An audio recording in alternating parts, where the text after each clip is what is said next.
என்னன்னா எல்லாம் கருத்து கணிப்பெலாம் சொல்லிகிட்டு இருக்காங்க. இவங்க தான் ஜெயிப்பாங்க, அவங்க தான் ஜெயிப்பாங்கன்னு, இத்தனை தொகுதி தான் வரும், அத்தனை தொகுதி தான் வரும்னு சொல்லிட்டு அது நம்ம இப்போ பார்க்க போகிறோம். நம்ம சேனலில் தளபதி ரிலாக்ஸ் சேனலில் பார்க்க போகிறோம். வாங்க பார்க்கலாம். இப்போது நம்ம டிஎம்கே தான் ஜெயிக்கும், சிஎம்மாக வந்து அதிக பேர் சொன்னது வந்து விஜய் தான், ஆனால் ஜெயிக்கிறது திமுக தான். அது எல்லாமே வந்து இந்த நாராவாய்ங்க சொல்லிட்டு இருக்கிறது.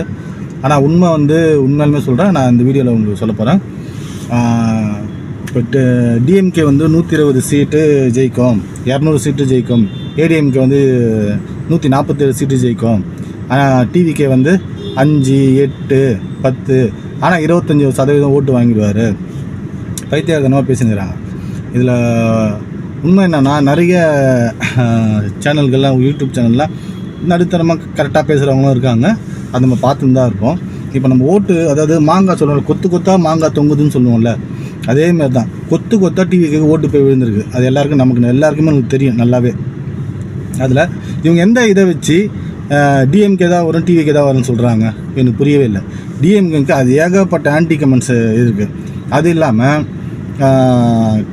டிஎம்கே வந்து இந்த 5 வருஷம் இதில் வந்து கடன் வாங்கி வச்சது தான் நம்ம தமிழ்நாட்டுக்கு. அவங்க செய்த ரொம்ப ரொம்ப நல்ல விஷயம், கடன் வாங்கி வச்சுருக்காங்க. அதை நம்ம தலையில் தான் போட்டுக்கிறாங்க. எப்படி மக்கள் வந்து அவங்க ஓட்டு போட்டிருப்பாங்க? பெண்கள் பாலியல் பலாத்காரம் நடந்திருக்கு, கஞ்சா அதிகமாகிடுச்சு, போதை அதிகமாகிடுச்சு, 2 வயசு குழந்தைய டிஎம்கேக்காரனை கற்பழிக்கிறான். அண்ணா யூனிவர்சிட்டியில் அந்த கொடுமையில் அவனுக்கு வந்து இப்போ குண்டாஸ் போட்டிருந்தாங்க, அந்த குண்டாஸை கேன்சல் பண்ணிட்டாங்க. கேன்சல் பண்ணிவிட்டு இப்போ திருப்பி டிஎம்கே ஆச்சோன்னா அவன் வெளில வந்துடுவான். வெளில வந்துட்டு திருப்பி அந்த சார், எந்த சார்னே தெரில இது வரைக்கும், அந்த சாருக்கு திருப்பியும் அண்ணா யூனிவர்சிட்டியில் இருக்கிற பொண்ணுங்களை போய் கூட்டி கொடுப்பான். அவன் அதுக்கு அவனை வெளியில் எடுத்துகிட்டு வருவாங்க. அப்படின்னு இருக்கும்போது மக்கள் எப்படி அவங்களுக்கு ஓட்டு போடுவாங்க? டிஎம்கேக்கு ஓட்டு போட வாய்ப்பே கிடையாது. அது இல்லாமல் வந்து செந்தில் பாலாஜி, KN நேரு, பொன்முடி, இவங்க மேலே இவ்வளோ வழக்கு இருக்குது. எப்படி மக்கள் வந்து ஓட்டு போட்டிருப்பாங்க? நாங்கள் பார்த்துங்கிற பைத்தியக்காரனா நாங்கள். அதேமாதிரி ஏடிஎம்கே வந்து எடப்பாடி வந்து அவர் அடிமையாயிட்டாரா, இல்லை பயந்து போய் பிஜேபியோட கூட்டணி வச்சிட்டாரா, நமக்கு தெரியாது. அது உண்மைன்னா அவங்களுக்கு தான் தெரியும். பிஜேபின்றது நம்ம தமிழ்நாட்டோட எதிரி. ஏன்னா பிஜேபி உள்ளே வந்துச்சுன்னா நம்ம இன்றைக்கி இந்து, முஸ்லீம், கிறிஸ்டின் எல்லாம் ஒத்துமையாக இருக்கும். நம்ம அதை வந்து நமக்கு அவங்க கெடுத்துடுவாங்க. அதனால் நம்ம பிஜேபியை தமிழ்நாட்டில் வாய்ப்பே வர விட மாட்டோம். நம்ம அப்புறம் எப்படி நம்ம ஏடிஎம்கே ஓட்டு போட்டிருப்போம்? ஏடிஎம்கே வந்தால் பிஜேபி வந்த மாதிரி தானே அவங்க கால் ஊனுவாங்கல்ல. இந்த பிளானிங்கே என்னென்னா, பிஜேபிக்கும் டிஎம்கே பிளான் என்னென்னா, ஏடிஎம்கேட கூட்டணி வச்சு ஏடிஎம்கே கட்சின்றதே கேலி பண்ணணும். கேலி பண்ணி இவங்க மத்தியில் ஆளணும். யாரே பிஜேபி மத்தியில் ஆளணும், இவங்க மாநிலத்தில் ஆளணும். இவங்க 2 பேர் தான் இருக்கணும். ஏடிஎம்கேவே இருக்கக்கூடாது, யாருமே இருக்கக்கூடாது. அந்த பிளானில் தான் இப்போ நடந்துட்டுருக்கு. ஏடிஎம்கே அடிக்க திட்டம் பண்ணுறாங்க. அது எடப்பாடிக்கு தெரியுமான்னு தெரில. ஏதோ ஒரு வேளை பிஜேபி கூட ஏடிஎம்கே எடப்பாடி கூட்டணி வைக்கலைன்னா இடி ரைட்டில் வந்து கைதாடுவார்னு சொல்லிட்டு பயந்துட்டு கூட்டணி வச்சுருக்கலாம். நான் இப்போ சொல்கிறேன், உண்மையிலே நான் சொல்கிற அந்த ரிசல்ட்டை பார்த்தீங்கன்னா, என்னடா அவன் இப்படி சொல்கிறான், எப்படி எதை வச்சு சொல்கிறான்? 136 சீட்டு டிவிக்கே ஜெயிக்கும். கண்டிப்பாக இந்த வீடியோ பார்த்துட்டு தளபதி விஜய் யாராக இருந்தாலும் சரி, இந்த வீடியோ பார்த்துட்டு எப்படி அவன் சொன்னான் இதை கரெக்டாக? 136 அதுனா 136, 135 சொல்லியிருக்கலாம், 140 சொல்லியிருக்கலாமே, அதுனா 136.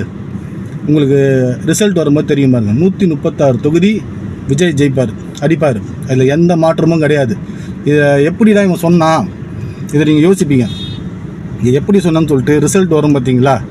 ரிசல்ட் வரும்போது என் சேனலை பார்த்து வரவங்களுக்கு நான் எப்படி சொல்லணும்னு சொல்கிறேன், எதை வச்சு சொல்கிறேன்னு சொல்கிறேன். சரிங்களா? இது சொன்னது வந்து ஒரு அதிசயம். அது சொன்னதான் இப்போ அது சொன்னால் உடஞ்சிரும். ரிசல்ட் வந்தோடனே எப்படி இவன் சொன்னான்னு உங்களுக்கு தேடுவீங்க.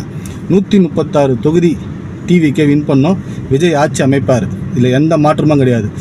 ரிசல்ட் வந்தால் மே 4ஆம் தேதி கண்டிப்பாக என் சேனலை தேடி டிவிக்கே வரும்.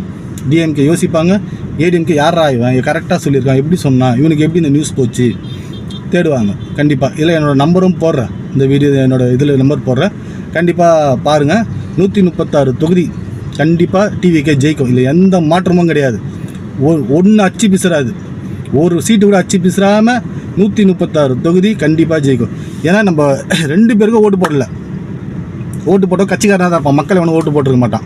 கட்சிக்காரன் வீட்டில் இருக்க பசங்க கூட டிவிக்கு தான் ஓட்டு போட்டுக்கிறாங்க. சரிங்களா? ஆனால் 136 எப்படி சொல்கிறான்னு நீங்கள் யோசிச்சிங்கன்னா, அது வந்து ஒரு அதிசயமான ஒரு இது. ரிசல்ட் வந்தோடனே நான் வீடியோ போடுவேன். கண்டிப்பாக 136 தொகுதி ஜெயிப்பான். அது எப்படின்னு உங்களுக்கு நான் ரிசல்ட் வந்தோடனே சொல்கிறேன், எப்படி சொன்னேன்னு சொல்லிட்டு. அது சொன்னது வந்து ஒரு திருப்பியும் சொல்கிற அதிசயம். சரியா? ஓகேவா? கண்டிப்பாக தளபதி ஜெயிப்பார்.